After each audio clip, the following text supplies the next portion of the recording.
Traveling has always been part of human nature. From the earliest times, man has moved from one place to another to trade, to explore, to worship, or simply to discover. But what we now call tourism is a journey shaped over thousands of years. Early tourism. The word tourism comes from the Hebrew word Torah, meaning studying, learning, or researching. Even in the Old Testament, there are stories of travel. Noah and his ark being the first great journey, and caravans of traders crossing ancient lands. Early tourism took two main forms: travel for business, such as trade, and travel for religion. Merchants journeyed across continents, while pilgrims walked to sacred destinations.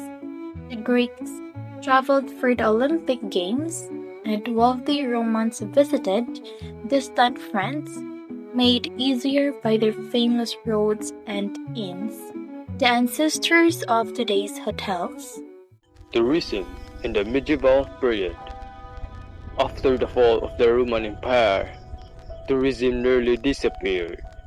Roads became unsafe, thieves roamed, and the word travel itself came from travail, meaning hardship. Only crusaders and pilgrims dared to journey, traveling not for pleasure, but for faith. The Renaissance and Elizabethan eras. The Renaissance revived tourism. Education spread, and young nobles of Britain were encouraged to study abroad. This became known as a Grand Tour, a journey across Europe's two cities combining culture, art, and social prestige. At the same time, tourism for health became popular.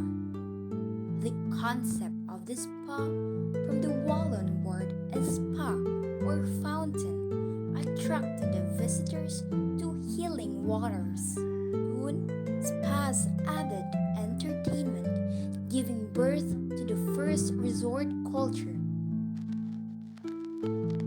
Tourism in the Industrial Revolution.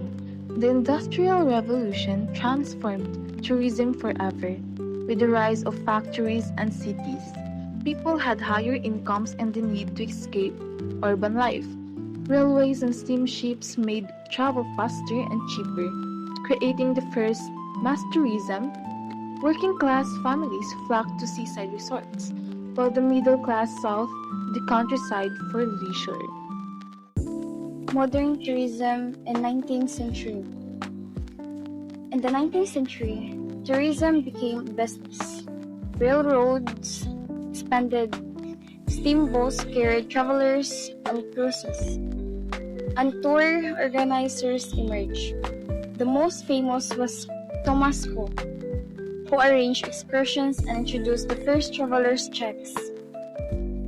Photography and guidebooks made travel more accessible, and for the first time, it was not just the wealthy but ordinary people who could explore the world.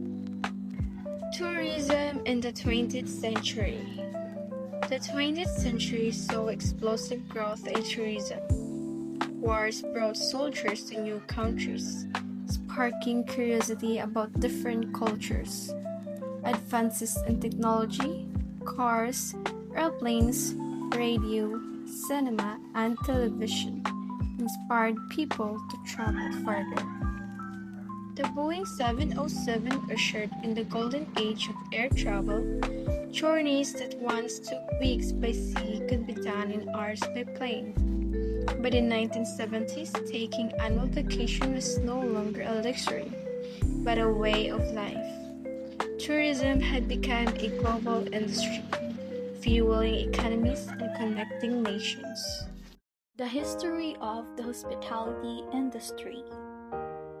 Hospitality, the universal act of welcoming strangers with food, drink, and shelter. From ancient taverns to modern luxury hotels, The hospitality industry has shaped how people travel, trade, and connect. Today, we journey through time to uncover its fascinating history. The Sumerians, 4000 to 3000 BC. This story begins with Sumerians of Mesopotamia, skilled farmers and traders. They created one of the world's first organized economies. Their inventions of writing and money allowed them to expand trade, and with trade came travelers who needed food, drink, and shelter.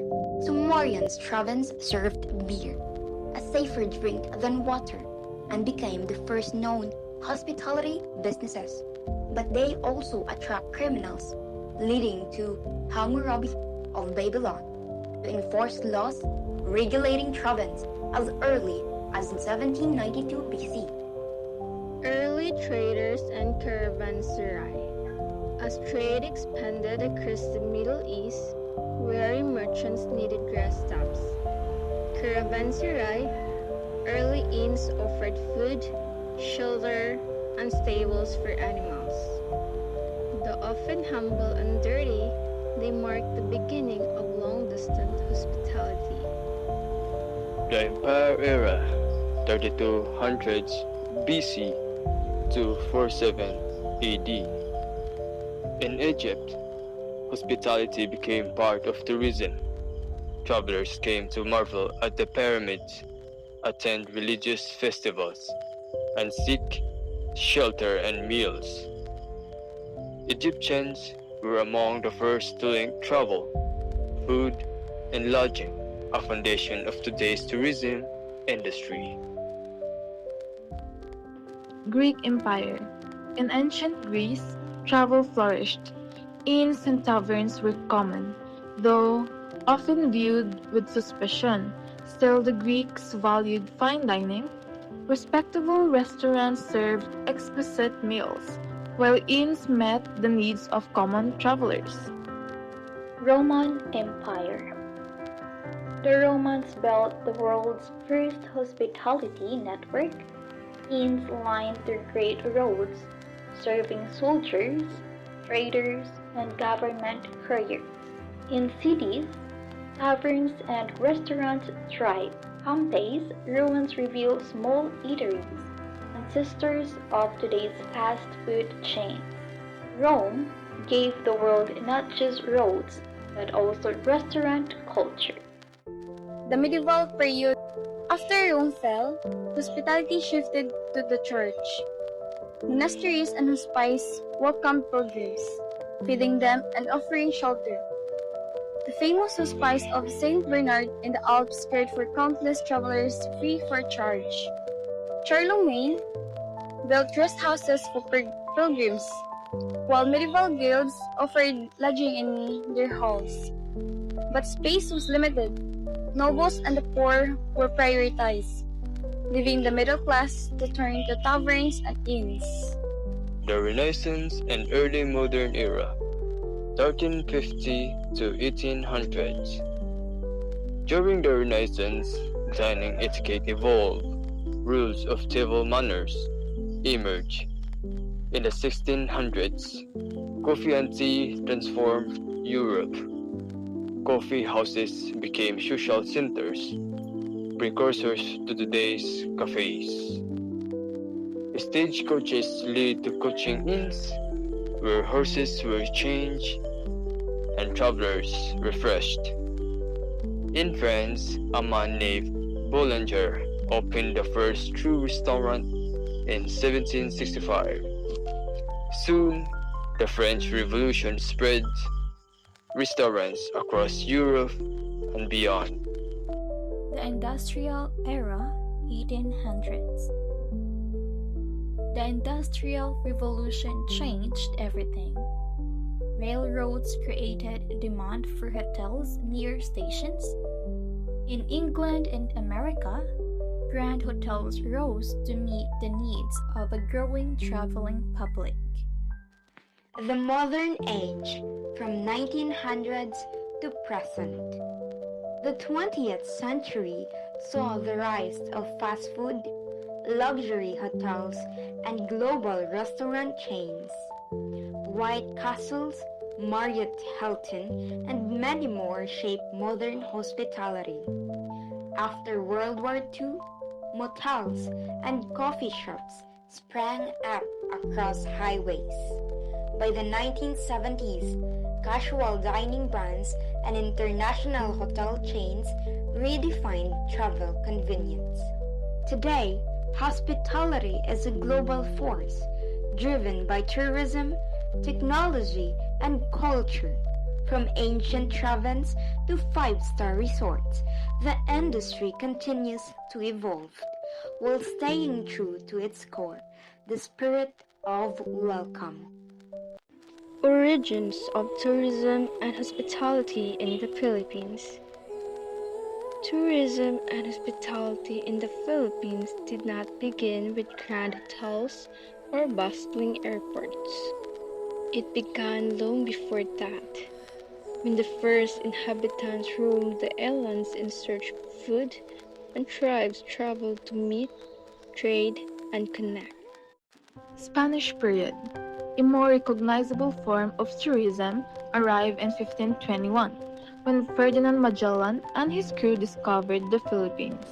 Soon, galleons sailed between Mexico and Manila, bringing not only trade but also culture and hospitality. American period. During the American occupation, travel evolved rapidly. The steamship and pioneering airliners, the China Clipper and the Manila Clipper, brought visitors to Manila.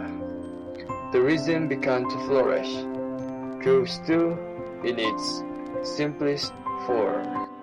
Early tourism in the 1920s to 1940s, entrepreneurs offered inland tours using unregistered private cars and coaches, known as colorum.